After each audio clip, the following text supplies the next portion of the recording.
샬롬 샬롬 샬롬 샬롬.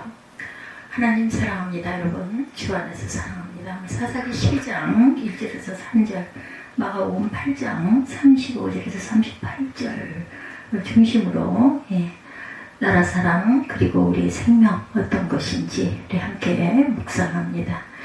분단된 한반도가 다시 하나가 되고 하나님의 은혜로 평화로운 통일이 섞이고 오기를 기도합니다. 우리 관심은 북한 동포의 생명입니다. 2,400여 교회 교회가 북한에도 있는데 마음껏 예배하고 찬양하고 기도할 수 없는 그런 땅이다 보니 항상 안타까운 마음이 들죠. 이 땅에서의 생명이고 동시에 영원한 생명이기도 한 우리 북녘에 있는 교회, 하나님의 자녀들의 생명을 구하는 일은 모두가 힘을 앞에 앞장서서 나아가야 합니다. 우리 시대는 사이버 시대를 넘어 인공지능의 시대.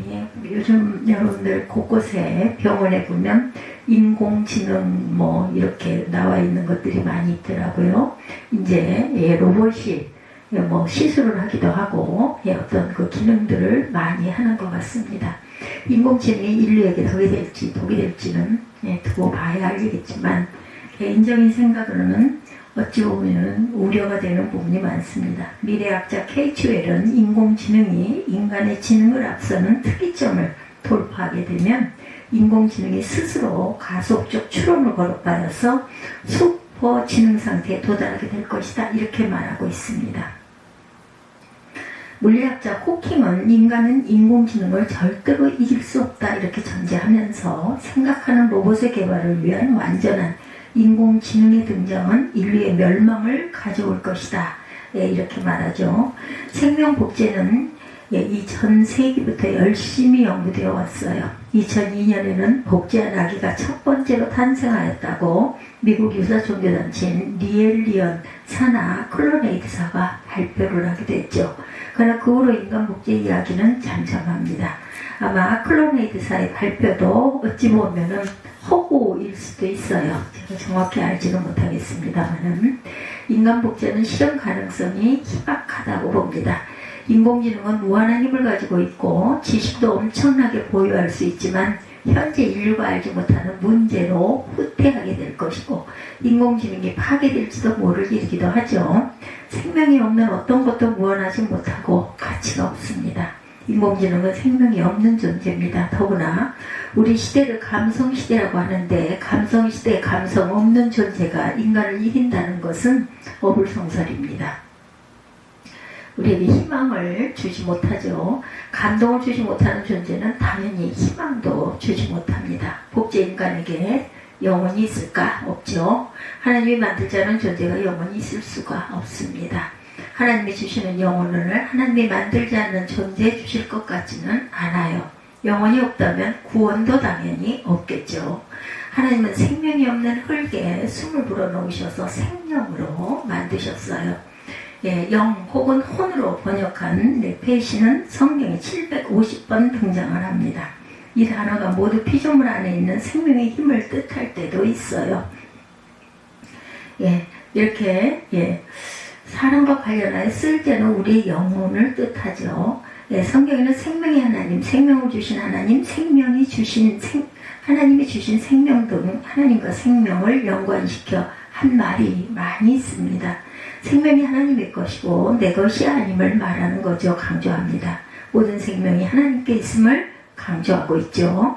그래서 생명을 빼앗지 못하게 하고 고의가 아닌 우발적 살인의 보복을 당하지 않도록 도피성도 만들어주셨습니다. 생명이 하나님의 것이기에 고귀합니다. 누구에게나 2번 주시지 않으세요. 생명을 함부로 버리지 말아야 할 것이고 이 가운데 가장 중요한 사실은 생명은 내 것이 아니라는 사실이죠. 목숨이 천하보다 귀해요. 그리고 그 천하보다 귀한 것이 있으면 목숨을 버리라 이렇게 말씀합니다. 천하보다 귀한 것이 무엇일까요? 복음이죠. 하나님의 말씀입니다. 천하보다 귀한 하나님의 복음을 위해서는 목숨도 버릴 수 있고 또 버려야 한다고 생각합니다. 버리면 우리에게는 영생이 있기 때문에 무엇을 주고 자기 목숨과 바꾸겠냐라고 하신 말씀은 생명과 바꿀 수 있는 것이 없다는 대답을 요구하는 말씀이 결코 아닌 것. 목숨과 맞바꿀 만한 것이 있는데 무엇인지 보라는 질문입니다. 예수와 복음을 위해서라면 목숨을 버리고 바꿀 수가 있죠. 민족과 국가를 위해서라면 이 한 목숨을 버리고 바꿀 수가 있다. 하나님밖에 없는 목숨이지만 잃으면 얻는다는 것이 예수님의 역설적 진리입니다. 예수님의 목숨을 버리심으로 죄로 죽을 수밖에 없는 사람들을 얻으셨어요.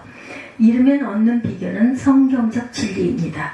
우리 모두가 잃어서 더 큰 것을 얻는 복된 저와 여러분들이 되시기를 주님의 이름으로 축복합니다. 첫째, 천하보다 귀한 자기 목숨을 잃으면 구원을 받는다. 마가복음 8장 36절이죠. 누구든지 자기 목숨을 구원한다고 하고자 하면 잃을 것이요.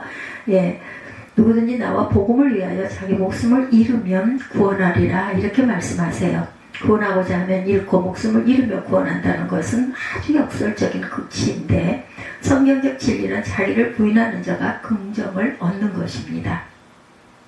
인간의 생명이 소중한 이유는 하나밖에 없기 때문에 소중해요. 살아있는 생명이어서 생명인 사람이기에 더욱더 소중하죠. 사람이 죽으면 소명도 끝나기 때문에 살아있는 생명이 소중한 것입니다. 사람의 목숨을 잃으면 아무것도 아니에요. 37절에 사람이 만일 온 천하를 얻고도 자기 목숨을 잃으면 무엇이 유익하리요? 라고 말씀하죠. 38절에는 사람이 무엇을 주고 자기 목숨과 바꾸겠느냐? 라고도 말씀해요. 사람의 목숨의 가장 귀한 것, 우리가 흔히 말하는 말 가운데 먹고 살자고 하는 일인데 이런 말들 잘하죠. 아무리 큰 일을 이루어 놓아도 죽으면 아무 소용이 없다. 일본의 대학자 이야기가 있어요. 학자가 하루는 강 건너편을 가기 위해서 나룻배를 타러 강가에 갑니다.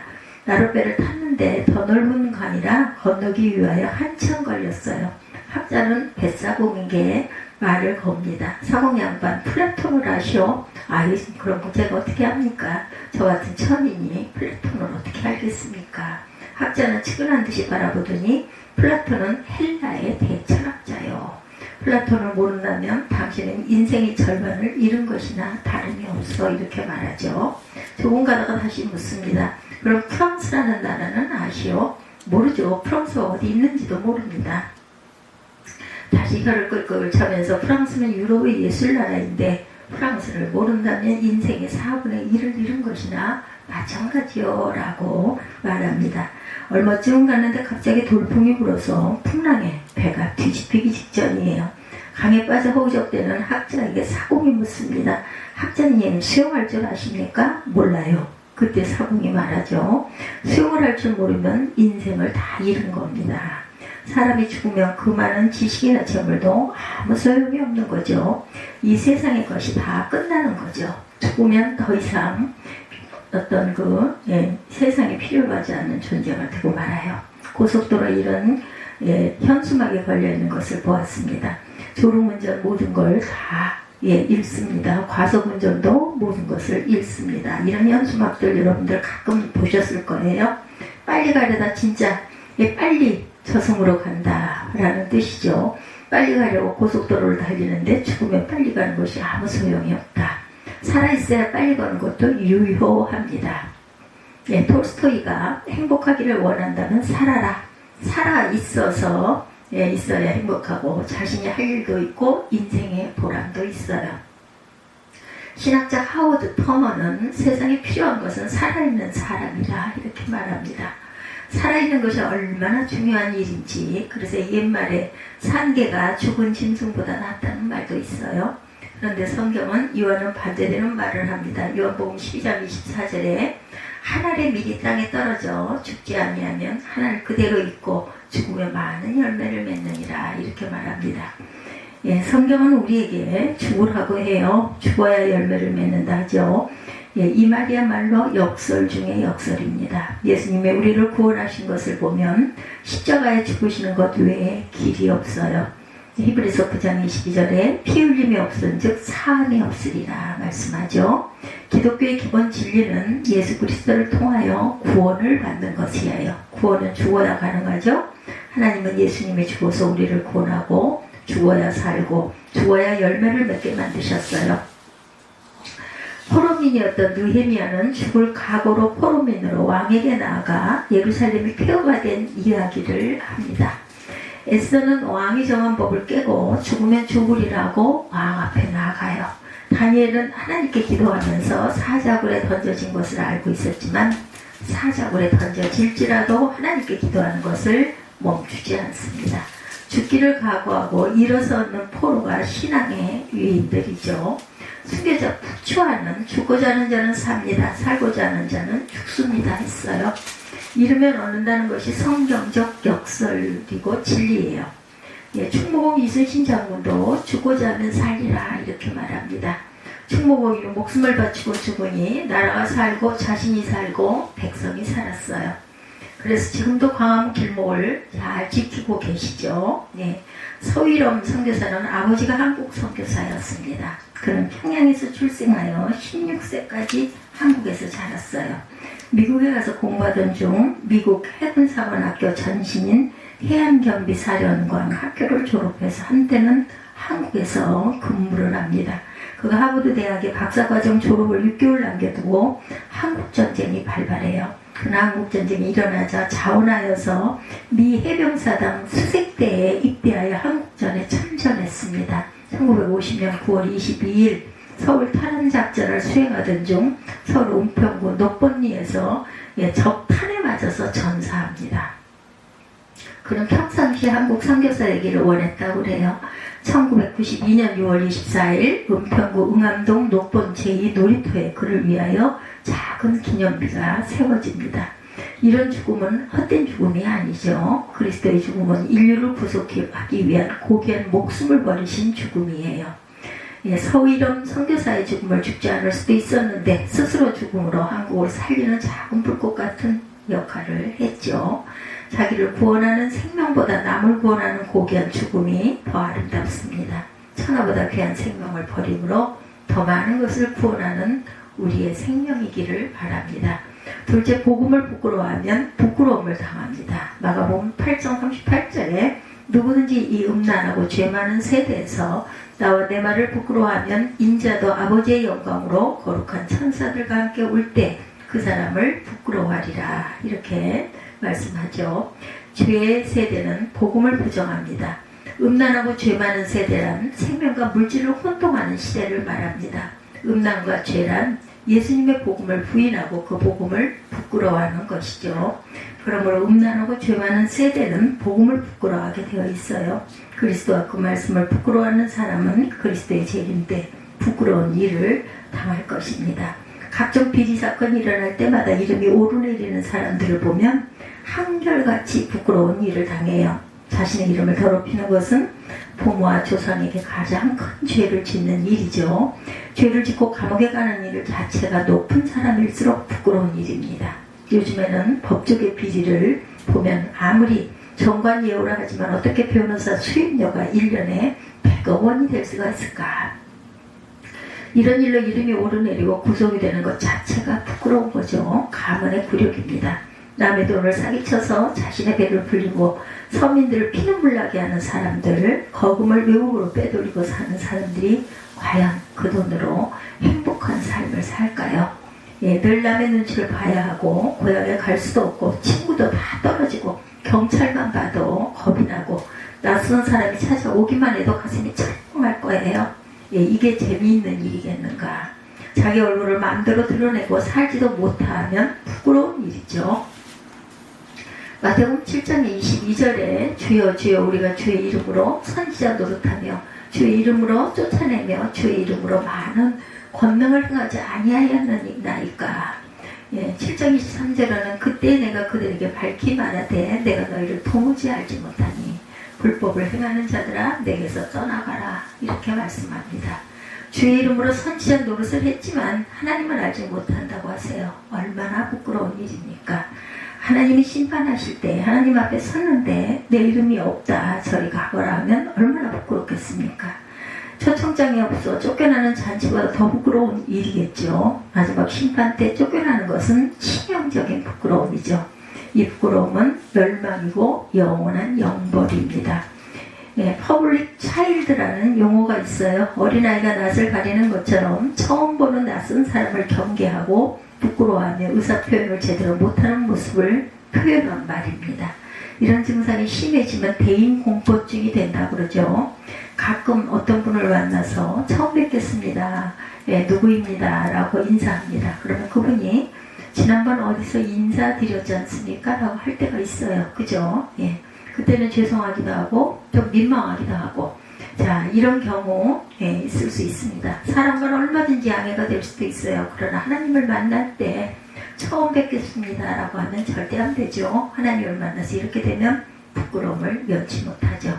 인간은 수치심을 아는 유일한 존재예요. 이런 말이 있어요. 근데 부끄러워하지 않을 때 부끄러워하는 것은 가장 큰 수치다.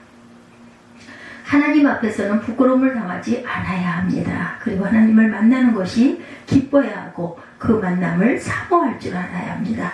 윌리엄스는 보통 사람은 악행을 부끄러워하지만 뛰어난 분별력과 반성 능력이 있는 성도들은 악행을 저지르기 쉬운 죄성을 가지고 있는 것을 부끄러워해야 한다. 이렇게 말했습니다. 사람이 저지른 죄가 있죠. 부끄러운 일이죠. 그러나 더 부끄러운 것은 인간이 죄성을 가지고 있다는 사실. 우리의 근본적인 죄는 악행이 아니라 하나님과 분리된 상태입니다. 이런 하나님을 떠나 있는 죄와 복음을 떠나 있는 것을 우리가 부끄러워해야 되겠다. 복음성가 가운데 이 다음에 예수님을 만나면 우리 뭐라고 할까? 이런 그 찬양 있죠? 그때는 부끄러움 없어야지. 우리 서로 사랑해. 하나님이 가르쳐준 한 가지, 내 이웃을 내 몸과 같이.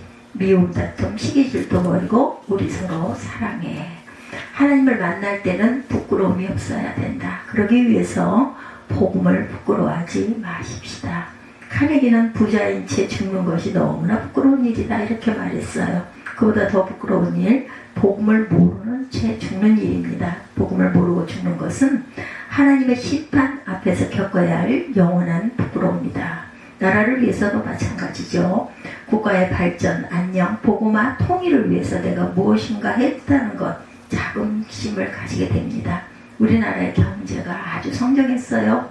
사회가 발전했습니다. 또한 앞으로 통일도 이루어질 것입니다. 그때가 언제일지 정확하게 모르지만 이런 국가의 발전에 그냥 아무 한 일도 없이 혜택만 누린다면 부끄러운 일이죠. 국가의 발전과 통일을 위해서 내가 무엇인가 했다는 자긍심을 가질 수 있도록 노력하십시다.